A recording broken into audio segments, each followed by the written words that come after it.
ঈদের বেশ কয়েকদিন কিন্তু মাছ মাংস খেতে খেতে আর একদম ইচ্ছা করছে না। তো সবার কি আমার মতো একই অবস্থা?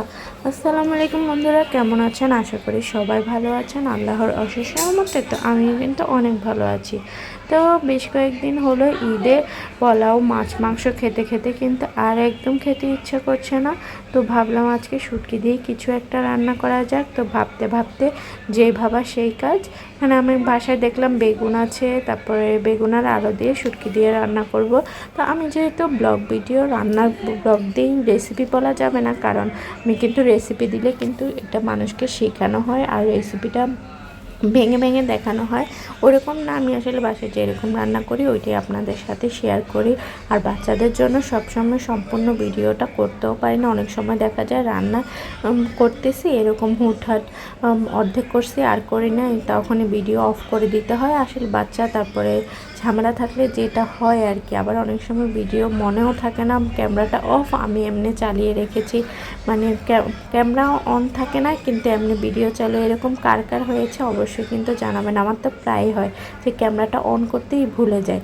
তো যাই হোক, এখানে আমি আজকে লইট্টা শুটকি দিয়ে রান্না করব। আর লইট্টা শুটকি দিয়ে ভাবে কে কে রান্না করেছে, কে কে রান্না করেন অবশ্যই কিন্তু জানাবেন।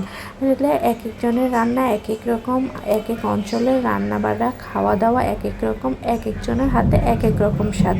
তো কারো রান্না কারো থেকে আসলে অন্যরকম হলে যে এটা খাওয়া ঠিক না, এটা মজা না, এরকমটা ভাবা কিন্তু একদমই ঠিক না। তো যাই হোক, এখানে আমি সব মশলাটা কষিয়ে তারপরে লইট্টা শুটকি দিয়ে একটু কষিয়ে নেব, তারপর অল্প একটু পানি দিয়ে তারপরে এর মধ্যে তরকারিটা দেব। এভাবে রান্না করলে কিন্তু এই বেগুন তরকারিটা খেতে খুবই মজা হয়। আর আসলে কয়েকদিন মনে হয় মাছ মাংস খেতে খেতে আমার আসলে কিছু মাংস একদম দেখলেই মানে কেমন যেন লাগছে। তো এখানে কিন্তু নর্মাল রান্নাতে আমি ওরকম আদা রসুনটা বেশি একটা ব্যবহার করি না। তো এখানে যেহেতু গোটা রসুনটা কুচিয়ে দিলে শুটকির মধ্যে কিন্তু বেশি ভালো লাগে, তো গোটা রসুনটা না থাকা এখানে একটু রসুন বাটা দিলাম।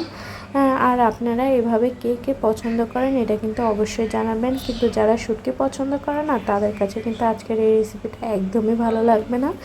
এইভাবে সব মশলা দিয়ে কষিয়ে একটু পানি দিয়ে দিব। আর কার ঈদে কোথায় কোথায় গেলেন অবশ্যই।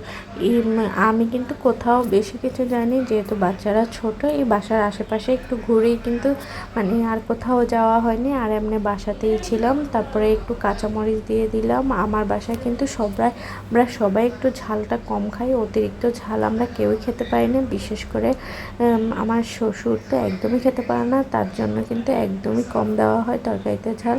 তারপরে একটু পানি দিয়ে এটার মধ্যে আজকে একটু পাতলা ঝোল রাখবো, বেশি না হালকা একটু ঝোল রাখবো। তো কথা বলতে বলতে কিন্তু একদম শেষ পর্যায়ে। আর ভিডিওটি কেমন লাগলো অবশ্যই জানাবেন। ভালো লাগলে লাইক কমেন্ট শেয়ার করে আমার পাশেই থাকবেন। আজ এ পর্যন্ত, আবার হাজির হব অন্য কোনো দিন। আল্লাহ হাফেজ।